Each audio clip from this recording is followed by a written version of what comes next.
Assalamualaikum warahmatullahi wabarakatuh. Halo pemirsa, Waalaikumsalam. berjumpa kembali bersama Suara Publik TVRI Aceh bersama saya Muhammad Suib Hamid. Saudara, hari ini kita akan berbincang terkait dengan 16 tahun perdamaian Aceh dan kesejahteraan masyarakat Aceh itu sendiri. Dan kita tahu bahwa tahun 2021 ini akan merupakan 16 tahun usia perdamaian Aceh. Lalu seperti apa implementasi dari butir-butir perdamaian yang tertuang dalam MOU Helsinki dan yang juga sebagaimana dikonkretkan di dalam Undang-Undang Pemerintahan Aceh. Kesejahteraan tentu menjadi salah satu sorotan, mengingat bahwa ini menjadi salah satu hal yang ingin dicapai dari perwujudan perdamaian antara pemerintah Indonesia dan gerakan Aceh Merdeka pada waktu itu. Nah, sejauh mana hal ini sudah terrealisasi? Ikuti ulasannya bersama 3 orang narasumber yang sudah hadir di studio TVRI Aceh. Yang pertama, saya perkenalkan kepada Anda saudara, ada Dr. Zaini Abdullah atau yang akrab disapa sebagai Abu Doto yang merupakan Gubernur Aceh periode 2012-2017. Assalamualaikum Abu Doto. Waalaikumsalam warahmatullahi wabarakatuh. Dan yang kedua pemirsa, ada Profesor Dr. Yusni Sabi yang merupakan Ketua Forum Kewaspadaan Dini Masyarakat Aceh. Assalamualaikum Prof. Yusni. Waalaikumsalam warahmatullahi wabarakatuh. Dan yang ketiga pemirsa, ada Dr. Amri SEMSI yang merupakan akademisi dari Fakultas Ekonomi dan Bisnis Universitas Syekh Kuala Banda Aceh. Assalamualaikum Dr. Amri. Waalaikumsalam warahmatullahi wabarakatuh. Baik Abu Doto, ini kan Abu adalah salah satu aktor utama dalam proses perdamaian Aceh yang terjadi pada tahun 2005 yang lalu. Dan hari ini sudah berusia 16 tahun. Nah, apa yang Abu rasakan terkait dengan usianya yang sudah 16 tahun itu?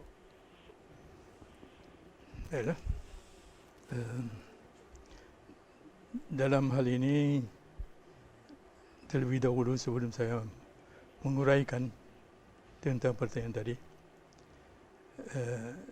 saya sangat menginginkan supaya peringatan MOU Helsinki ini janganlah menjadi hanya tradisi.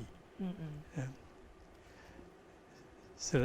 Sedangkan selebihnya itu implementasi dari apa-apa yang sudah dibincangkan dan yang sudah tertulis sebagai substansi dalam MOU Helsinki itu belum berjalan dengan mulus. Ya.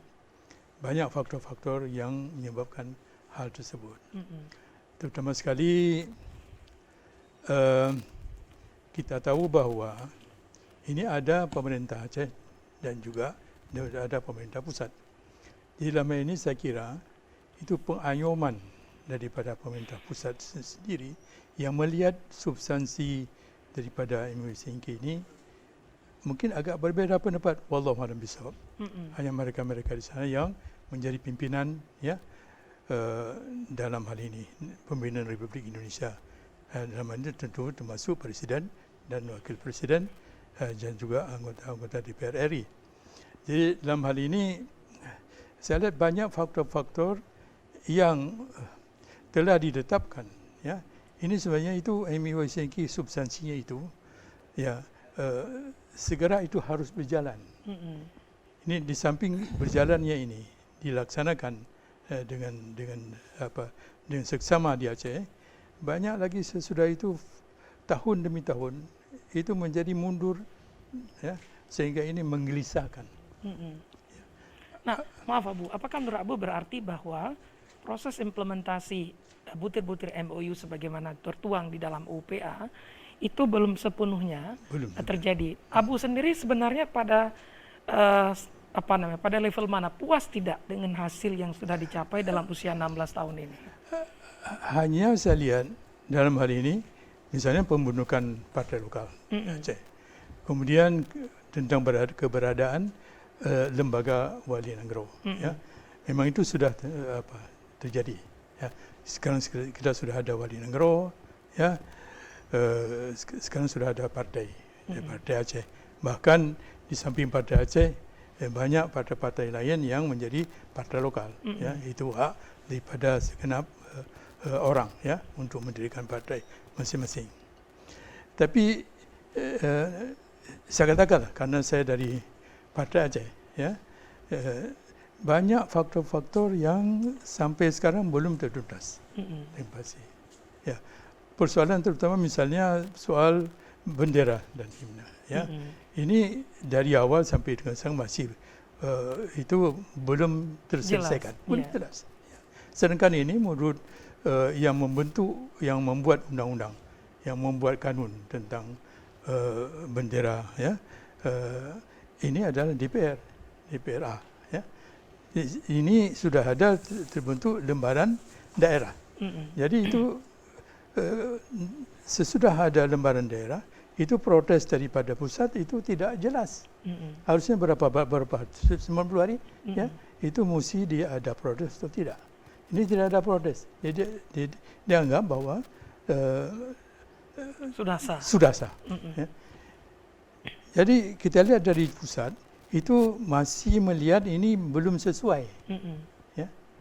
Sedangkan protes tidak ada. Ya. Dan belum sesuai di jawabannya. Jadi setiap sekali sekarang rakyat Aceh, ya, itu menaikkan bendera kerana itu hasrat mereka. Ya. Soal apapun alasannya tidak boleh itu terjadi, itu bukan alasan sekarang. Hanya alasan itu mesti diberikan itu waktu lembaran negara belum terjadi, belum lembaran daerah. Dan pada waktu itu tidak ada protes. Tidak ada protes. Katakanlah Kemendagri. Sekarang Kemendagri lagi yang mendiktekan ini. Ini tidak tepat saya kira. MOU Helsinki itu adalah terjadinya bukan di Indonesia. Ini terjadi di luar negeri. Ya, apapun misalnya yang mediator ataupun fasilitator itu tidak ada persoalan. Pokoknya orang asing sudah terlibat di situ. Ya, malah dengan adanya ini MOU Helsinki ini yang menjadi pimpinan yang terakhir adalah mengaparai sebagai fasilitator atau mediator adalah Martti Ahtisaari. Itu mantan Presiden Finlandia. Ya. Beliau itu orang sudah kenal, bukan hanya di negerinya, di seluruh dunia. Ini beliau sudah terkenal. Artinya, malah beliau itu mendapat hadiah Nobel. Itu gara-gara perdamaian. CMI-nya. Artinya sebenarnya memang itu sepenuhnya dilaksanakan sebagai tadi penghormatan terhadap keterlibatan international community dalam proses penyelesaian perdamaian Aceh. Baik, Abu, nanti kita akan lihat lagi sebenarnya dalam konteks kesejahteraan seperti apa. Apa yang sebenarnya ingin dicapai di 16 tahun damai Aceh ini. Saya ke Prof. Yusni terlebih dahulu. Kalau Prof sendiri yang juga tentu terlibat aktif di dalam melihat proses perdamaian hingga hari ini terwujud, apa yang bisa Prof komentari? Khususnya mungkin barangkali kalau kita tarik kepada kesejahteraan. Sudahkah memang 16 tahun damai Aceh itu memberikan dampak bagi kesejahteraan masyarakat secara keseluruhan? Baik. Bismillahirrahmanirrahim.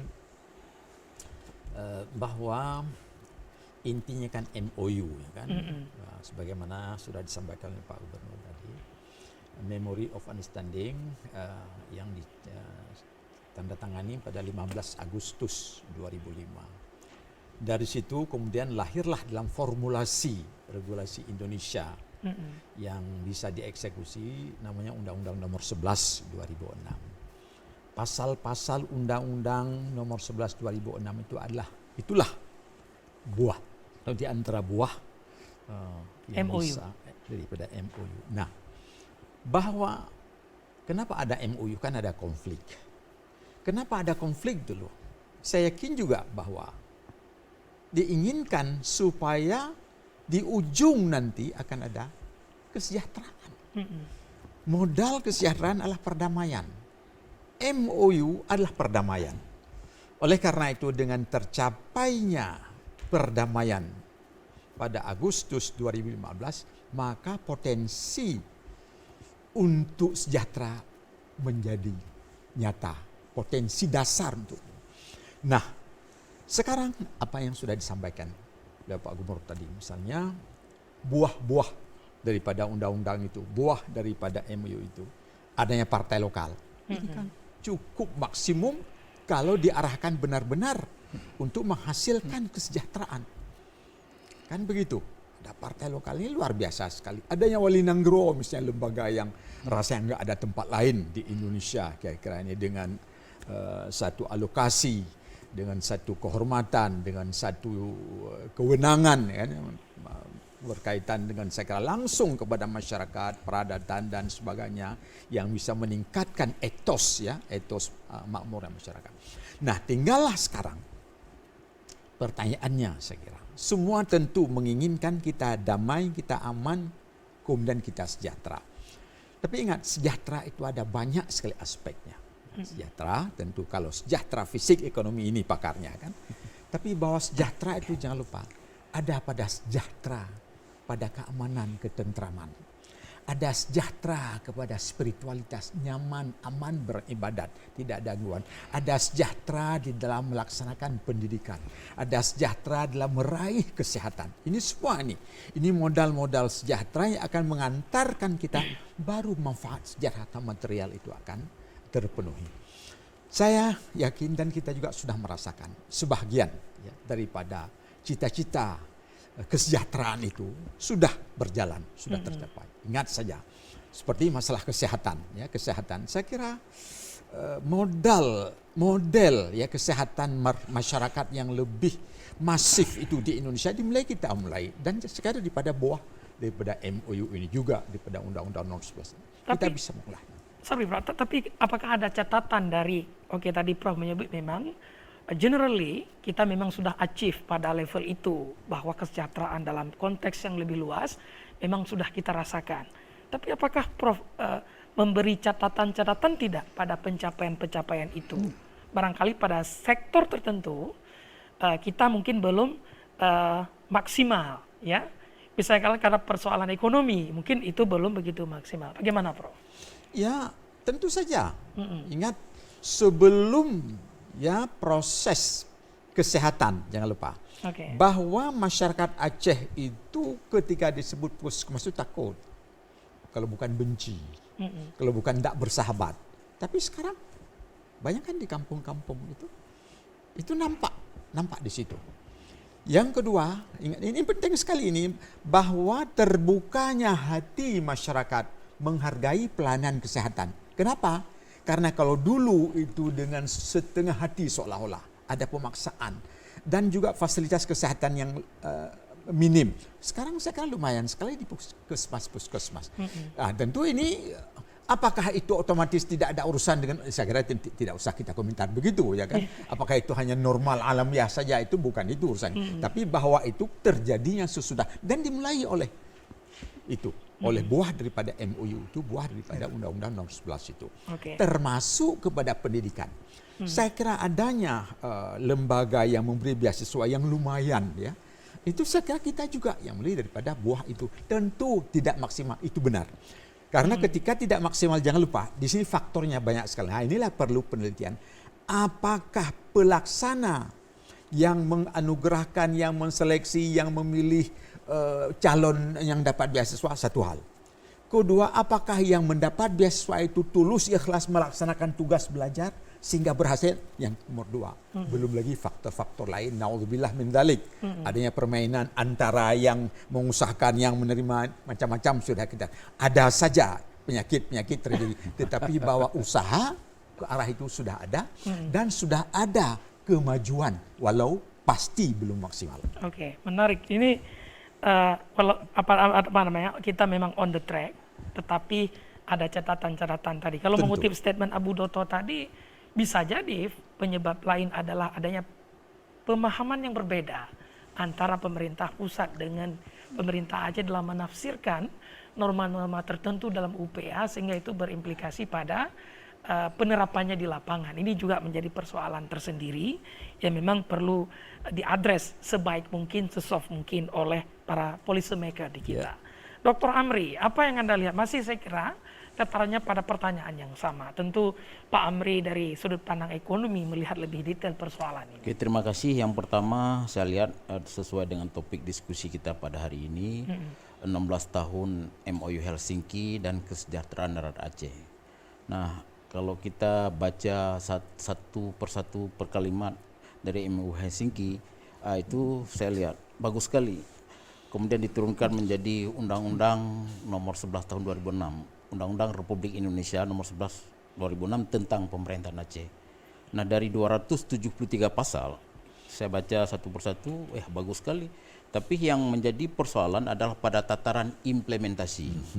Dari 273 pasal yang saya lihat, yang pertama penekanannya adalah di pemberdayaan ekonomi. Yang kedua adalah penekanan bidang pemberdayaan sumber daya manusia. Yang ketiga pemberdayaan bidang politik. Yang keempat pemberdayaan bidang sosial budaya. Yang wujud terakhir semua adalah perdamaian abadi. Yang kita maksud kelima variabel ini adalah kesejahteraan rakyat. Nah, pada variabel kedua, maksud saya pada topik yang kedua tentang kesejahteraan rakyat itu kan ada indikator-indikator ekonomi makro yang sudah terukur dia. Di situ kita kan tidak bisa menghayal angka-angka itu. Karena angka-angka itu adalah angka-angka yang diterbitkan, dipublish oleh lembaga resmi. Misalnya, pertama saya melihat di indikator kesejahteraan rakyat Aceh regional, 23 kabupaten kota ini, 286 kecamatan, 600 desa lebih kurang. Yang pertama saya lihat tingkat kemiskinan. Angkanya 15,43%. Kalau di perdesaan itu cukup parah, 17,96%, hampir 18%. Jadi kalau kita lihat ada 5 orang Aceh berarti hampir 20%, berarti kan sudah segini dia. Itu yang pertama. Yang kedua, tingkat pengangguran juga masih nomor 1 se-Sumatera. Nah ini fakta. Nanti bisa kita cek, kalau salah saya ngomong kita cek ulang lah.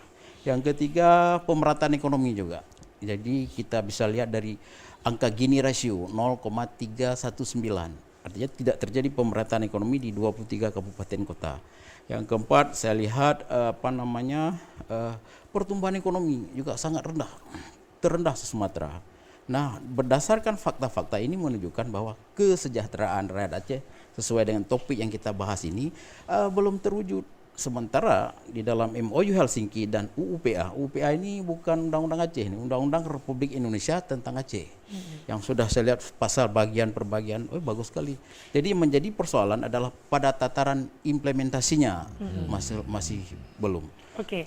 Lalu kalau kita kaji lebih dalam, sebenarnya apakah ini berkaitan dengan katakanlah ruh dari MOU? Maksud saya sebenarnya hari ini kalaupun kita ingin persoalkan, siapa sebenarnya yang mesti bertanggung jawab penuh atas ini, ya?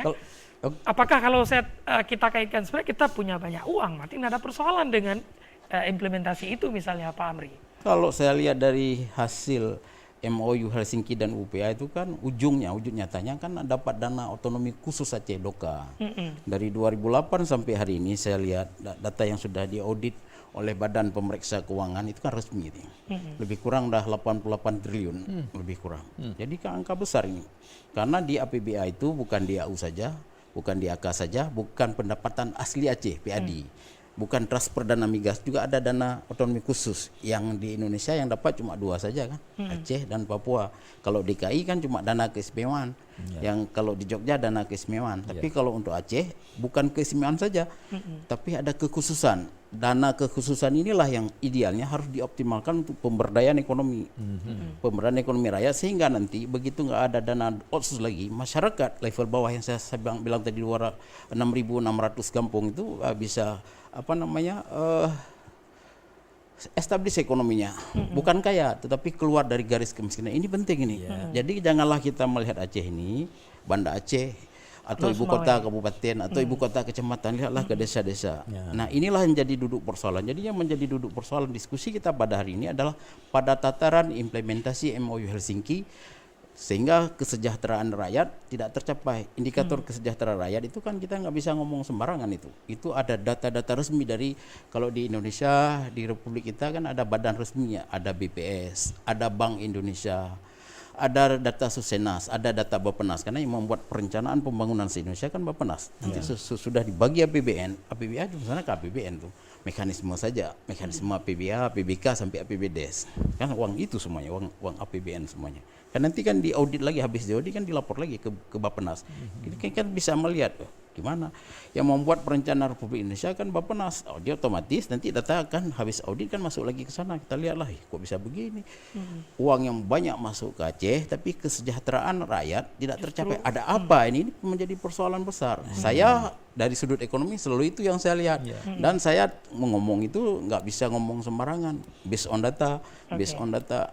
Jadi ada sesuatu yang salah di sini. Nanti kita akan bedah lagi Pak Amri. Kita pause sejenak. Pemirsa tetap bersama kami, perbincangan ini akan berlanjut setelah informasi berikut.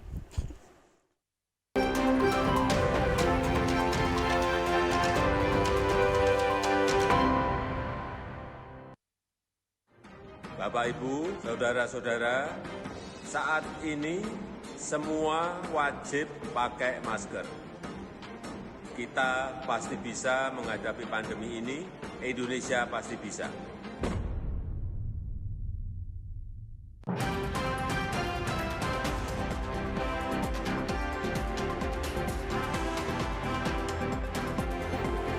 Kami selalu menghadirkan informasi terkini, terdepan, terpercaya, dan selalu berimbang. Berbagai informasi disajikan secara apik dan menarik. Berita tersebut akan masih Wasaran Aceh hari ini dirangkai dengan berita terhangat lainnya yang berhasil didapur oleh redaksi TVRI Aceh.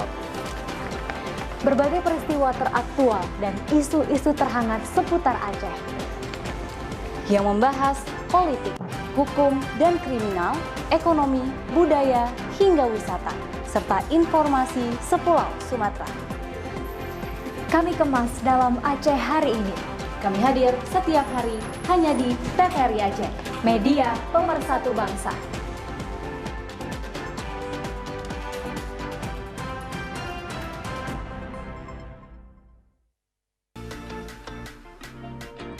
Pandemi COVID-19 masih belum berakhir.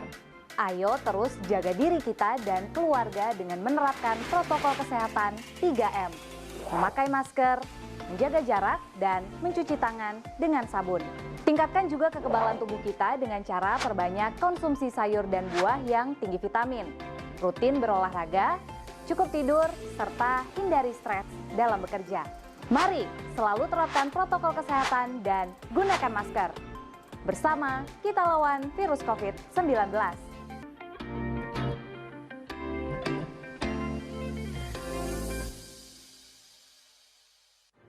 Bapak, Ibu, saudara-saudara, saat ini semua wajib pakai masker. Kita pasti bisa menghadapi pandemi ini, Indonesia pasti bisa.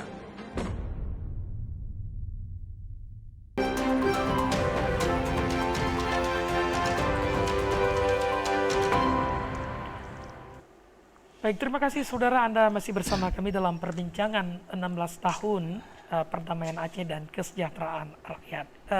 Bagi Anda yang ingin berpartisipasi, silakan di line telepon 0651417773. Kembali ke Abu Doto. Baik, Abu, kalau kita sedikit lebih spesifik ini pada sisi kesejahteraan ya. Nah, apa yang Abu Doto lihat? Ataupun kalau kita ingin bedah, apa problem utama? Hari ini kan secara umum sebenarnya media-media merilis didukung oleh data tadi bahwa kita masih punya persoalan dari sisi kemiskinan, dari sisi pendidikan, dari sisi stunting, yang mana kita sebenarnya ikut ambil bagian termasuk yang tertinggal di Indonesia ini. Nah, padahal ini 16 tahun sudah perdamaian kita. Nah, apa problematika sehingga akses perbaikan terhadap sisi atau sektor ini terkesan agak slow motion begitu? Saya kira bisa kita tafsirkan demikian. Oke, Slow motion. Slow motion. Ya. Terlalu malah. Ya.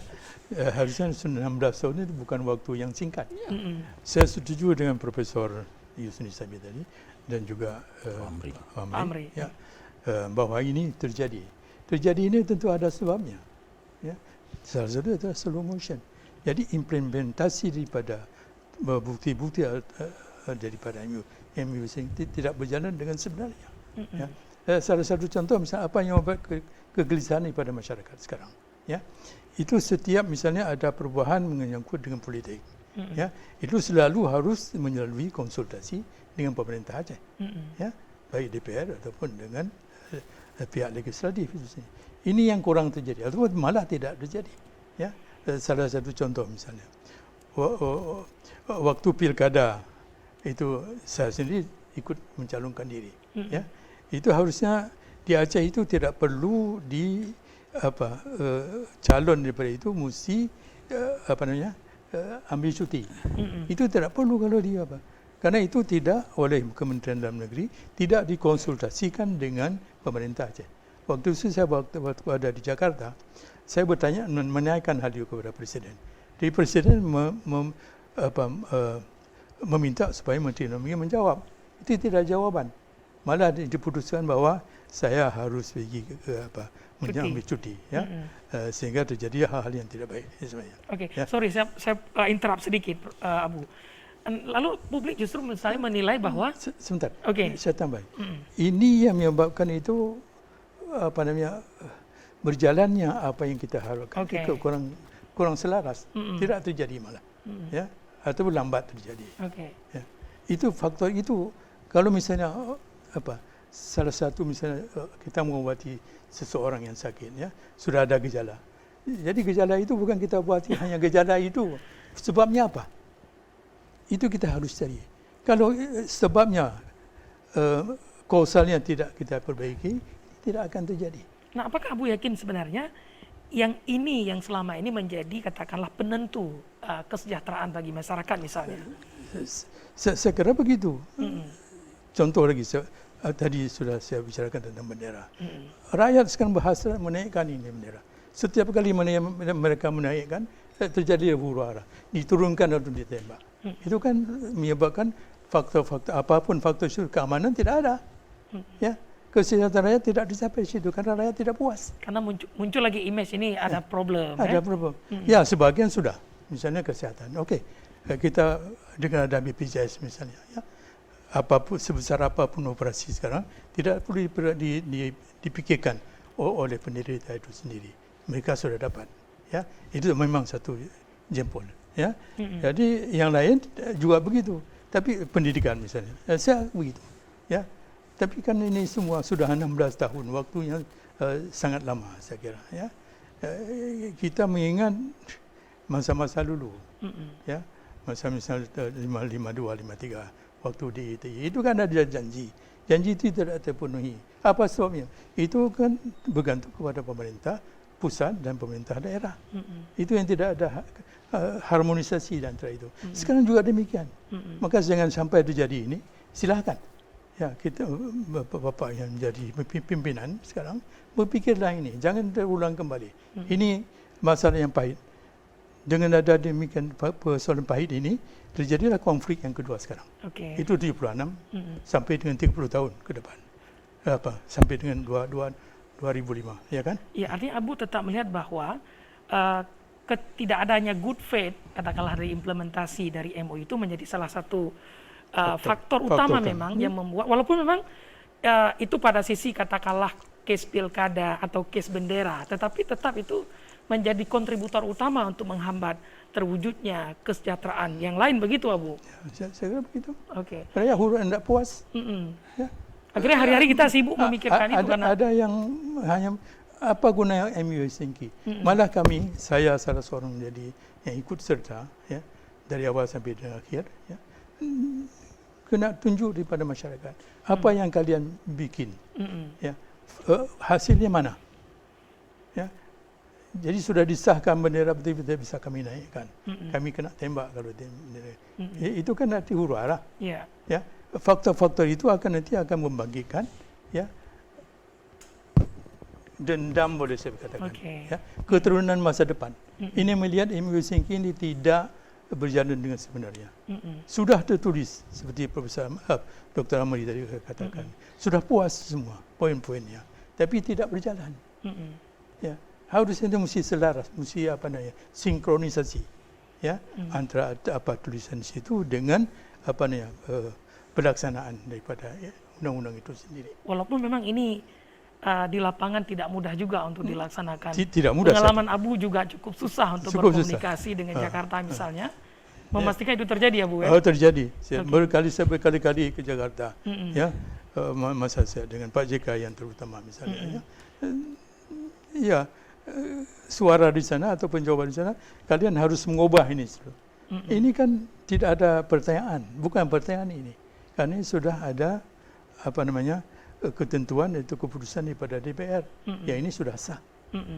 Tidak ada koma di situ, ada titik di situ. Oke. Ya kan? Jadi boleh katakan harga mati, boleh dikatakan. Akan matilah nanti, dikena tembak semua nanti. Ya, kalau demikian, ya kan? Oke, baik. Nanti kita akan lihat lagi sebenarnya apa strategi komunikasi mungkin yang perlu diterapkan agar apa tadi yang kegelisahan masyarakat itu bisa terjembatani sehingga seluruh butir-butir MOU bisa terlaksana. Prof Yusni, saya sempat membaca statement Prof bahwa di media, saya tidak tahu apakah benar seperti itu, bahwa selama ini sebenarnya ada problem lain yang membuat terhambatnya kesejahteraan. Di samping tadi cerita Abu Doto dan juga Pak Amri memperkuat barangkali atau dari sudut pandang yang berbeda. Bahwa misalnya katakanlah keberadaan BRA yang Prof Yusni lihat ini bisa menjadi komoditi politik dalam konteks konflik Aceh itu, sehingga banyak pihak barangkali akan selalu menjadikan itu di saat-saat genting. Apakah benar seperti itu yang dimaksudkan oleh Prof Yusni? Ya, seharusnya begini. Itu kan produk daripada MOU dan Undang-Undang Nomor 11 2006 itu kan itu menghasilkan perdamaian yang abadi ujungnya dan sebagai formatnya. Nah, oleh karena itu apapun lembaga yang dibentuk, ya kan?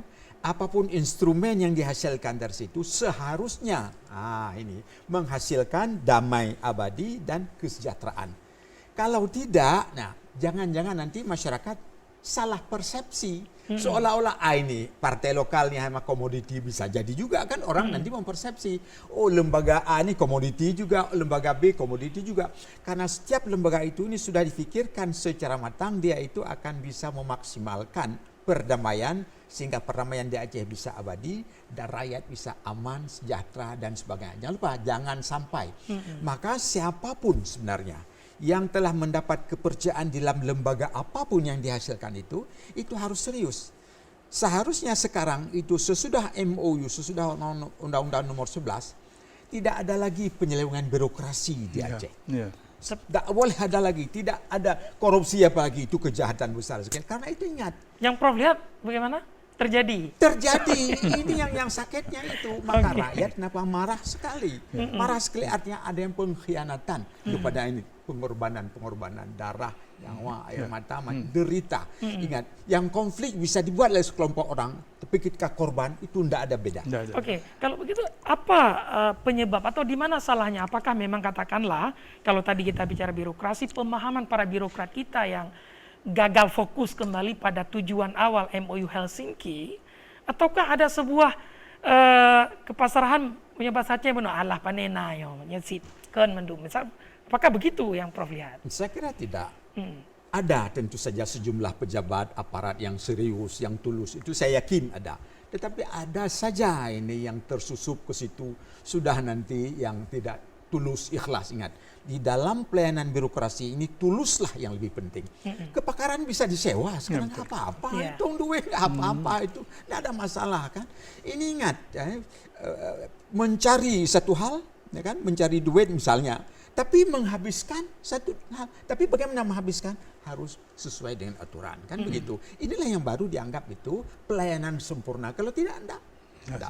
Sayang sekali ya kan bahwa kehormatan kita sebelumnya itu sudah ada dengan dapat MOU, dengan kita bisa berdamai, dengan kita itu didukung oleh international community. Tiba-tiba kemudian terjadilah hal-hal yang di luar harapan ini yang membuat kita ditambah lagi ini kekompakan di antara kita, pemimpin kita. Seharusnya beliau-beliau inilah toladan perdamaian, tokoh-tokoh kita ini. Yang beliau-beliau itu harusnya itu berpeluk-pelukan, ya, bercium-ciuman di depan kita. Inilah orang tua kita, inilah pencipta damai ya. Tapi itu tidak terjadi. Ini juga membuat sebagian masyarakat, dengan beliau-beliau sendiri pun tamah lemah. Jadi itu yang membuat orang itu jadi lemah syahwat. Dalam. Tapi apakah Prof singkat saya misalnya, apakah membaca ada yang salah urus tidak sebenarnya? Di sini kalau istilah Ali bin Abi Thalib ini itu tumpuannya pada nizam. Nizam itu sistem. Al-haqqu bila nizamin sayaghlibuhul batilu bin nizam. Satu konsep yang benar, ideologi yang benar, aturan yang benar ya, ketika dia tidak dilaksanakan dalam sistem yang benar, maka dia akan kalah, dia akan berantakan. nanti kemungkaran lah yang akan terjadi karena sistem tidak benar. Jadi harus jadi eksekutornya benar, pengawasannya benar. Kalau eksekutif itu tekun, legislatif mengawasi dengan apa, fungsi anggaran, fungsi pengawasan dan berjalan dengan sebagaimana mestinya, itu saya kira itu ini ada yang tidak berfungsi sebagaimana yang diharapkan, tidak sebagaimana pada juklak. Ini disinilah yang kadang-kala ini adanya ambisi-ambisi, apakah pribadi, apakah kelompok, apakah pengabaian. Disinilah terjadilah kebocoran-kebocoran sehingga terciumlah keluar, terasalah keluar, menimbulkan ketidakpercayaan. Nanti terakumulasi. Oleh karena itu, ini nggak boleh lagi. Maka tadi disebut tadi masalah komunikasi. Baik, kita dulu Aceh ini menerapkan politik kan konfrontasi. Apa-apa, kaku baring cong, kaku. Sekarang tidak lagi. Sekarang komunikasi. Komunikasi, toleransi, komunikasi sekarang. Secara diplomasi. Diplomasi, bukan lagi konfrontasi. Baik. No more konfrontatif, but diplomatis. Iya, oke. Kita ini telepon dulu sejenak. Halo, assalamualaikum. Waalaikumsalam. Iya, dengan Ibu siapa di mana? Ya, saya Ibu Linda di Langka, Pak Musu. Iya, silakan. Iya, sebelumnya saya mengucapkan selamat dan salam sehat ya untuk Abu Doto yang masih tetap segar hingga saat ini. Baik, saya ingin selaku masyarakat saya ingin menanyakan sebetulnya bagaimana pengaruh dari perjanjian damai MOU Helsinki ini terhadap kesejahteraan rakyat ya, dalam hal ini kemiskinan yang dirasakan di Aceh. Kita lihat saat ini dengan artinya perubahan perbankan ini, kita juga menyebabkan banyaknya terjadinya pengangguran berdasi. Padahal saat ini juga dikaitkan dengan COVID yang terjadi hampir dalam 2 tahun ini sendiri, itu menyebabkan kemiskinan kita semakin dirasakan oleh kami sebagai masyarakat di Aceh khususnya. Saya ingin mengetahui sebetulnya dari perjanjian damai MOU Helsinki ini sendiri, bagaimana menyikapi para pengambil keputusan ini, bagaimana menyikapi kesejahteraan rakyat kita yang saat ini semakin dirasakan oleh rakyat kita yang terpuruk, Pak. Oke. Baik, Bu Yeni, terima kasih atas pertanyaannya. Ya. Langsa. Ya, ini Pak Amri mungkin bisa menjawab. Sekaligus saya tambahkan, saya titip pertanyaan tambahan lah. Lalu berikutnya dengan pertanyaan tadi, lantas bagaimana kita get out ya, keluar dari situasi ini. Sehingga tadi kita memang punya banyak uang, tapi how to get out dari kemiskinan ya, stunting, yang problem pendidikan kita yang masih lemah, yang memang mengancam keberadaan kita hari ini. Pak Amri. Pertama saya melihat begini, dari 5,3 juta rakyat Aceh, 6.400 kampung, 286 kecamatan, itu umumnya masyarakat itu hidupnya dari sektor pertanian umumnya. Yang kedua yang di pinggir laut itu perikanan itu, baik laut atau tambak. Kemudian di tengah-tengah itu umumnya hidup di sektor perkebunan. Nah, kalau kita lihat Aceh ini kan sangat tergantung kepada APBA karena investor itu hampir-hampir tidak ada. Tapi anggaran APBA sejak 2008 lah saya perhatikan. APBA itu dari DAU, DAK, ditambah pendapatan asli Aceh, ditambah dana transfer migas, ditambah dengan dana OSUS yang besar itu OSUS, lebih 50% dari total APBA itu dana OSUS. Itu anggaran ke sektor ini sangat rendah ini, nggak sampai 33%, nggak sampai 3%, nggak sampai 5%, jangankan 3% aja nggak sampai. Ini kan data dan fakta, sehingga beginilah angka kemiskinan terus naik dia, karena masyarakat banyak di sana, mereka nggak dapat. Kalau di provinsi lain, provinsi tetangga itu kan banyak industri, banyak ini banyak itu, dan ini nggak tergantung dia sama APBA. Di samping itu kayak kemarin APBA Silpa sampai 3,96 triliun. 3,96 triliun itu satu APBD Bengkulu itu. Ngeri sekali. Di satu pihak masyarakat miskin, di satu pihak uang nggak habis. Ada apa ini? Nah ini berbahaya sekali. Yang kedua, nah ini investor kan hampir-hampir tidak ada ke Aceh ini. Bank Mandiri, saya begini dulu, ini statement saya sangat mendukung bank syariah, itu statement yang harus digarisbawahi. Tapi saya tidak mendukung diusir bank konvensional. Bank konvensional itu Bank Mandiri misalnya ada 53 cabang, Bank BNI ada sekitar 56 cabang, Bank BRI itu ada 286 unit itu sebenarnya kan investor itu yang datang ke Aceh membawa sejumlah uang untuk melakukan peredaran uang seluruh masyarakat yang menyentuh rakyat dan kampung tadi. Ini kita kan tahu usir ini, sehingga uang berkurang di Aceh. Uang itu, ekonomi intinya uang itu. Uang bukan segala-galanya, tapi segala-galanya butuh uang. Itu perlu digarisbawahi. Yang kedua, bank itu adalah jantungnya ekonomi. Ini kita jantung kita ganggu, begitu jantung berganggu, otomatis darah itu nggak jalan. Uang itu darahnya, uang darah. Saya ulang sini, darah. Bank itu adalah jantungnya. Kita ganggu, kita usir dia. Kita usir bank konvensional. Bukan saya gini, saya garis bawahi dulu. Saya sangat mendukung bank syariah. Tapi mengusir bank konvensional, saya lihat di Mekah juga ada bank konvensional, di Madinah juga ada, di pintu 21 saya kebetulan 3 tahun yang lalu ke Madinah. Ada bank itu, di Mekah di bawah Jam Besar juga ada bank American Bank. Jadi kok di Aceh kok diusir, sehingga terganggu ini. Saya kemarin kirim uang ke Biren, ke kampung itu 500.000 harus pakai L300 karena nggak ada lagi rekening bank BRI. Oke, tapi sebenarnya itu bukan pemicu utama ya Pak Amri. Kalaupun kita diskusi tadi adanya kemiskinan atau juga kesejahteraan di Aceh hari ini, maksud saya itu tidak menjadi pemicu utama sebenarnya. Ya. Tapi memang itu berkontribusi pada akhirnya. Iyalah, kan ini orang miskin tuh orang nggak punya uang tuh. Kalau Pak Mucu punya uang itu orang kaya. Kenapa uang nggak sampai? Karena nggak ada sih, kan sistem ekonomi itu. Ini yang terakhir ini. Tapi yang diskusi kita tadi 15 tahun MOU Helsinki dan kesejahteraan rakyat itu kan kita bisa lihat dari total APBA. Itu kan saya perhatikan lah dana otsus dari 2008 sampai hari ini saya lihat. Hampir 90 triliun, 88 triliun ya. Jadi pemanfaatan yang nggak ke sana sehingga masyarakat nggak dapat. Pemanfaatan yang saya maksud umumnya masyarakat Aceh kan hidup di sektor pertanian. Nanti kalau saya salah ngomong boleh dibantah. Nah, pertanyaannya kalaupun kita ini pertanyaan masyarakat awam di warung kopi, bahkan mana? Kok bisa begitu? Kita kan punya lembaga-lembaga yang memang spesifik dalam perencanaan. Ada dinas pertanian yang memang base-nya di sana sehingga mereka bisa sebenarnya memastikan bahwa sektor ini memang harus diperbanyak. Itulah yang saya lihat, yang direncanakan tidak dikerjakan, yang dikerjakan tidak direncanakan. Itulah yang disebut dengan gagal fokus. Maunya kan yang direncanakan itu yang dikerjakan. Inilah yang saya bilang. Jadi kalau begini terus Aceh, dia tetap dia tertinggal di Sumatera. Saya lihat dalam konteks Indonesia kita nomor 6 itu termiskin itu dengan APBA yang terbesar nomor 5. Jadi nggak sebanding. Ada apa? Di mana letak kesalahan? Siapa yang paling bertanggung jawab untuk ini? Karena itu kan sekarang informasi publik kan sudah terbuka dia.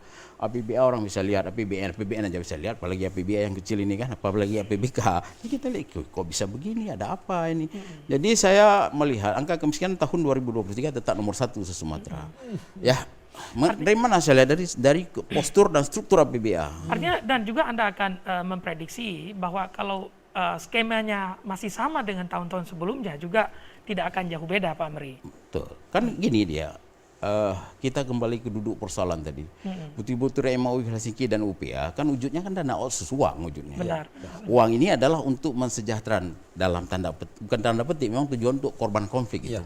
Pemberdayaan ekonomi masyarakat desa, korban konflik itu. Tetapi kan gini dia digabung semuanya baru dicang-cang, dipilah-pilah itu. Waktu dipilah-pilah ini tidak tepat sasaran. Udah beli mobil kepala dinas padahal kan pemberdayaan ekonomi sehingga ekonomi masyarakat desa itu tidak mandiri gitu. Saya sudah melihat itu tetap susah dia. Jadi kalau nanti 2022 habis otsus tinggal 1%, artinya APBA tinggal 75%. APBD. Jadi kalau 2027 tinggal setengah, nggak bisa, sudah susah. Uang untuk pejabat pemerintah aja nggak cukup ini. Jadi ini persoalan mendasar ini. Jadi yang kita diskusi kesejahteraan masyarakat yang kita maksud dengan dana otsus itu. Dana otonomi khusus Aceh, karena itu kita berharap tepat sasaran, fokus ke sana untuk pemberdayaan ekonomi masyarakat. Kalau ekonomi masyarakat sudah bagus, pasti dia politik sudah nyaman, pasti SDM sudah bagus, pasti orang sudah tenang, kedamaian. Kalau kedamaian sudah tenang, itulah kesejahteraan dalam konteks Aceh, kesejahteraan Aceh sudah terwujud. Baik. Semua itu kan ada ukuran-ukuran kuantitatif dan ukuran-ukuran kualitatif. Ya, artinya catatannya tadi saya menarik kalau menyimak statement Pak Amri, kita fokus kembali sebenarnya pada spirit MOU itu dan semua pihak berkomitmen untuk melaksanakan sesuai dengan yang ada. Biar sampai tak cang hana paham problem. Oke, baik. Ini kita berada di ujung, kembali ke Abu Doto. Nah, pertanyaan utama dan sangat general nih Abu. Lantas Abu tentu sudah berpengalaman ketika 2012-2017 ya. Tentu banyak hal Abu lihat dan tentu sekarang melihat dari luar. Jadi kalau pertanyaan besarnya how to solve this problem ya. Bagaimana kita keluar dari persoalan ini sehingga spirit dan optimisme kita untuk kesejahteraan masyarakat Aceh, sustainability of peaceful itu tetap bisa terus-menerus terjadi di Aceh, Abu. Memang susah menjawab. Ya. Karena saya sendiri waktu itu sebagai kepala daerah ya, yang sudah mencoba membuat sesuatu. Kemudian ini tidak berlanjut, entah kenapa, tidak tahu saya. Ya, kenapa bisa demikian. Jadi mungkin faktor-faktor yang terutama adalah kekompakan daripada yang terlibat langsung dalam ini sudah berkurang, malah sangat-sangat berkurang. Ya. Apakah itu tujuan? Ya, tentu tidak. Karena kita misalnya dalam partai PA itu sendiri, ya, kemudian dengan partai-partai PA sendiri, ini pun tidak ada kekompakan seperti yang diharapkan. Oke, Bacut Rabunya sangat timbang. Pakan kok bisa kita tidak kompak atau apa problem utama? Apakah kita kehilangan public figure, pemersatu yang seharusnya ada? Itu pemersatu yang harusnya ada. Ya. Dan kita nggak ada itu hari ini. Ada lembaga sudah ada, ya, tapi tidak berfungsi. Ya, mohon maaf, ya, bukan ini kritik, tapi ini kritik untuk membangun. Ya, yang ini harus kita bagi. Maka dari sekarang saya, ya, yang terlibat langsung sangat merasakan itu. Ya, apa obatnya di situ? Ya, sekarang itu harus kembalikan itu kekompakan. Ya, seperti sedia kala. Salah satu contoh misalnya, waktu gagalnya perundingan terakhir itu masa tahun 2003, ya, itu di Jepang. Di Jepang, ya. Di situ ada kekompakan antara atasan dengan bawahan. Ya, waktu itu kan sudah kita anggap sebagai ultimatum yang diberikan oleh pihak pemerintah, ya. Sehingga kita jawab tidak, ya, karena apa? Itu GAM harus dibubarkan, ya, Komisi Senjata harus diteruskan kepada pihak pemerintah. Kami menjawab waktu itu, ya, kalau kami yang ingin menyerah, kenapa harus ke Jepang ini? Kami ke Jakarta aja. Waktu kita bicara telepon, ya, di sana itu ke gunung sana, kita katakan ini hasil perundingan tidak ada, ya, malah kita diminta surat merah. Apakah saudara-saudara itu setuju? Ya, jangan iakan itu. Kami siap mati, apapun siap untuk menang, apapun yang terjadi. Itu kompak betul. Ini harus kita kembalikan, ya, sehingga itu kekuatan itu ada kekuatan itu dengan kita, dengan ada kekompakan di antara kita sendiri. Tapi kalau misalnya salah seorang atau salah satu grup menganggap bahwa kerja mereka sendiri yang benar, yang lain tidak benar, itu tidak berantakan lah, itu tidak akan terjadi. Ya. Di sini faktornya. Salah satu, ya, itu mungkin keburukan. Ya, keburukan itu tentu kita bisa ubah selama kita masih hidup. Okay. Ya. Itu salah satu hal menarik dan Bagus. saya sendiri memang merinding mendengar statement Abu dan memang kita berharap ada persatuan yang masif di antara kita. Ya. Jadi salah satu contoh misalnya, maaf, ini mungkin kalau saya sendiri dengan Wali Nanggrom, ya, itu tidak pernah putus komunikasi waktu kami di luar. Ya, tapi sekarang mungkin nama saya mau dikenal lagi. Ini mungkin rahasia, tapi ini bukan rahasia karena harus umum juga mengetahui yang demikian. Tolong bantu. Ya, itu pun pintu tetap terbuka bagi saya. Sekarang jangan cari kesalahan siapa yang salah, siapa yang benar. Kembali ke laptop, kembali ke asal. Kita datang di situ, kembali ke situ. Bagus. Itu amanah daripada almarhum Tugu Hasan Ditya. Ya. Kalian harus kompak, menjaga ini perdamaian lebih sulit daripada berperang. Ya, ini kejadian sekarang. Ini kenyataannya apa yang beliau almarhum katakan. Ya, kita tidak bisa jaga karena kekompakan itu hilang. Baik, ya.